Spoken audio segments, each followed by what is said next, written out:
Gold necklace making process. दोस्तों necklace वो चीज है जो हर लेडीज को पहनना पसंद होता है और वो उसे बहुत शौक से पहनती हैं। तो इसलिए आज हम आपको बताने वाले हैं कि ये खूबसूरत सोने के हार को फैक्ट्री में कैसे बनाया जाता है। दोस्तों सोने के हार को बनाना बहुत ही बारीकी का काम होता है और इसे बनाने के लिए जबरदस्त कारीगरी की जरूरत भी पड़ती है और यही वजह है कि इसे मशीनों के बजाय हाथों से बनाया जाता है। और इस पूरे प्रोसेस में सबसे पहले रॉ मटेरियल यानी कि कच्चे माल जैसे कि सोने के तार, सोने के दाने, सोने के चैन को इकट्ठा कर लिया जाता है और इकट्ठा करने के बाद कारीगर हार बनाने का प्रोसेस शुरू कर देता है। और बता दें कि इसमें एक स्टिकी गद्दे का इस्तेमाल किया जाता है ताकि हार में जो भी पीसेस जहाँ भी लगाई जाए वो वहीं पर चिपक जाए और इधर उधर ना हो। और इस तरीके से कारीगर पूरा हार बनाकर तैयार कर लेता है और इसके बाद हार को एक साथ चिपकाने के लिए कारीगर एक स्पेशल पेस्ट को हार पर डालता है और उसे कुछ घंटों तक सूखने के लिए ऐसे ही छोड़ देता है। और जब पेस्ट सूख जाता है तो वो एक मोटी परत का रूप ले लेता है और फिर इस परत पर आग के प्रेशर की मदद से हार को परत से निकाल लिया जाता है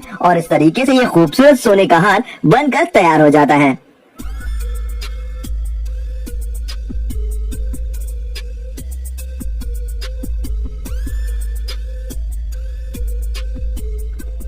गोल्ड ब्रेसलेट। दोस्तों सोने के हार की तरह ही सोने के ब्रेसलेट भी लेडीज को पहनना बहुत पसंद होता है और वो जब भी सजती संवरती हैं तो ब्रेसलेट यानी कि कंगन को पहनना तो कभी नहीं भूलते हैं। तो इसीलिए आज हम आपको बताने वाले हैं कि गोल्ड ब्रेसलेट को फैक्ट्री में कैसे बनाया जाता है। तो दोस्तों ब्रेसलेट यानी कि कंगन को बनाने के लिए सबसे पहले एक गर्म भट्टी तैयार की जाती है जिसमें सोने के कच्चे माल को डालकर पिघला लिया जाता है और जब ये अच्छी तरह से पिघल जाता है तो इसे एक फ्रेम में डालकर एक पट्टी का शेप दे दिया जाता है और फिर इसे पतला करने के लिए इस सोने की पट्टी को हथौड़े से पीटा जाता है और फिर इसे एक रोलर मशीन में डालकर और भी ज्यादा पतला और लंबा कर लिया जाता है और उसके बाद इसे एक कटर से काटकर इसके दो टुकड़े कर लिए जाते हैं और फिर दोनों सोने की पट्टियों को और भी ज्यादा पतला और लंबा करने के लिए इन्हें दोबारा से एक रोलिंग मशीन में डाला जाता है और जब ये लंबी और पतली हो जाती हैं तो इनको जोड़ के आग की मदद से मिला लिया जाता है और फिर इन्हें एक गोल कंगन वाले फ्रेम में डालकर इन्हें गोल गोल कंगन का शेप दे दिया जाता है और उसके बाद इसे फ्रेम से निकालकर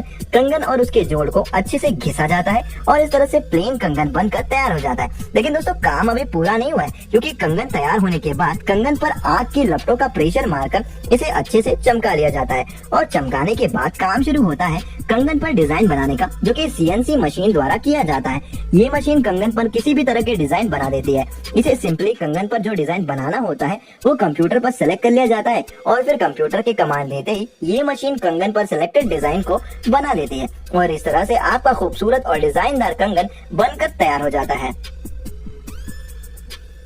गोल्ड ब्रिक मेकिंग मशीन। सोने की ईंट यानी कि गोल्ड ब्रिक को बनाने के लिए सबसे पुराने सोने और सोने के कच्चे माल को एक गर्म भट्टी में डालकर पिघला लिया जाता है और जो पिघला हुआ सोना होता है उसे ईंट के शेप वाले फ्रेम में डाल दिया जाता है और ऐसे ही फैक्ट्री में मौजूद सभी फ्रेम्स में पिघले हुए सोने को डाल दिया जाता है और उसके बाद इस फ्रेम को एक हीटिंग मशीन में डालकर कुछ देर तक छोड़ दिया जाता है और उसके बाद इसे मशीन से निकालकर ठंडा किया जाता है और जब ये ठंडा हो जाता है तो ये ईंटे का रूप ले लेता है और इस तरीके से फैक्ट्री में सोने के ईंट बनकर तैयार हो जाते हैं।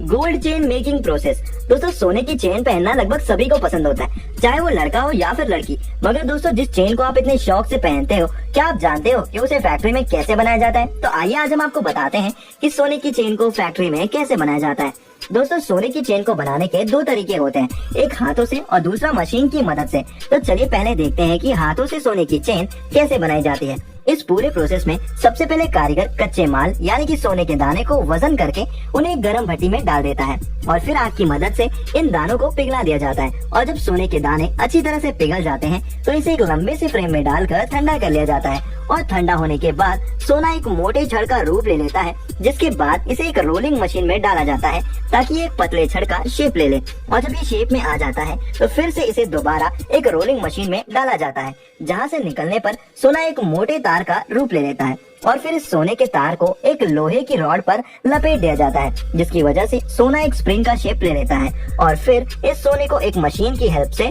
छोटे छोटे रिंग साइज पीसेस में काट लिया जाता है और उसके बाद इन्हें आपस में जोड़ दिया जाता है और जोड़ते समय आग की मदद से इन्हें लॉक कर दिया जाता है और इस तरह से सभी पीसेस को चेन में जोड़ा जाता है और फिर इसे डिजाइन देने के लिए चेन को एक मशीन में डालकर घुमाया जाता है और फिर इसे एक केमिकल सोल्यूशन में डुबाया जाता है ताकि चेन चमकदार बन जाए और उसके बाद इसमें चेन लॉक लगाया जाता है और इस तरीके से चेन बनकर तैयार हो जाती है। Gold mining process. दोस्तों सोने के गहने लेना और पहनना तो सबको पसंद होता है, मगर क्या आप जानते हैं कि वो सोना जिसकी आप ज्वेलरी बनवाते हो आखिरकार वो आता कहाँ से? तो चलिए आज हम आपको दिखाते हैं कि सोने को सोने की खदानों से कैसे निकाला जाता है। मगर दोस्तों उससे पहले हम आपको बता दें कि मौजूदा समय में हमारे देश में कोई भी सोने की खदान मौजूद नहीं है और पूरी दुनिया में अंटार्कटिका को छोड़कर बाकी सभी महाद्वीपों में सोने की खदानें मौजूद हैं। तो दोस्तों सोने को खदानों से निकालने का काम बहुत ही मुश्किल का होता है, क्योंकि सोना एक जगह पर नहीं टिकता है और ये छोटे छोटे कणों के रूप में मिट्टी, रेत और कंकड़ों के बीच में मौजूद होता है। सोने को खदानों से निकालने के लिए खदानों में बड़े बड़े अंडरग्राउंड विस्फोट किए जाते हैं। और दोस्तों अगर आप ऐसी सोच रखते हैं कि खदानों से तो भर भर के सोना निकलता होगा, तो बता दें कि 1 टन पत्थर में लगभग 4 ग्राम सोना ही प्राप्त होता है। और सोना कहां पर, किस पत्थर और कौन सी जमीन के नीचे है, ये पता लगाने का काम भी जियोलॉजिस्ट का होता है। और जब जगह का पता लग जाता है तो उस जगह पर डायनामाइट के जरिए धमाकेदार विस्फोट किए जाते हैं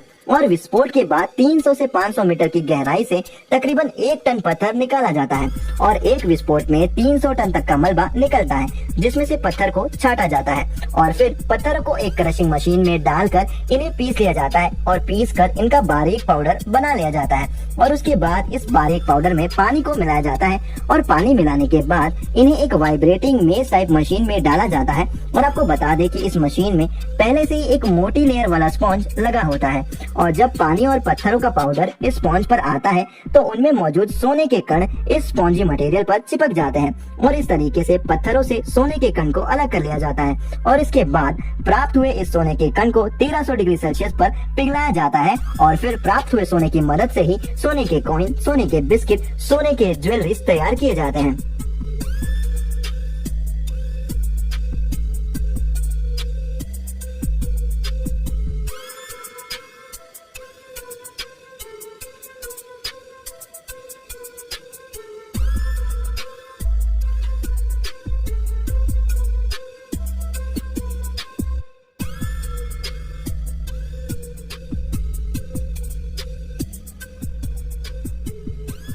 तो दोस्तों आज के लिए बस इतना ही, मिलते हैं अगली वीडियो में। अगर आपको ये वीडियो पसंद आई हो तो इस वीडियो को लाइक और शेयर जरूर करेगा और आपको इनमें से कौन सी मैन्युफैक्चरिंग प्रोसेस सबसे ज्यादा पसंद आई ये हमें कमेंट बॉक्स में कमेंट करके जरूर बताएं। और दोस्तों अगर अभी तक आपने हमारे चैनल को सब्सक्राइब नहीं किया है तो चैनल को सब्सक्राइब करके पास में दिए गए बेल आइकन को दबाकर ऑल का ऑप्शन जरूर सेलेक्ट कर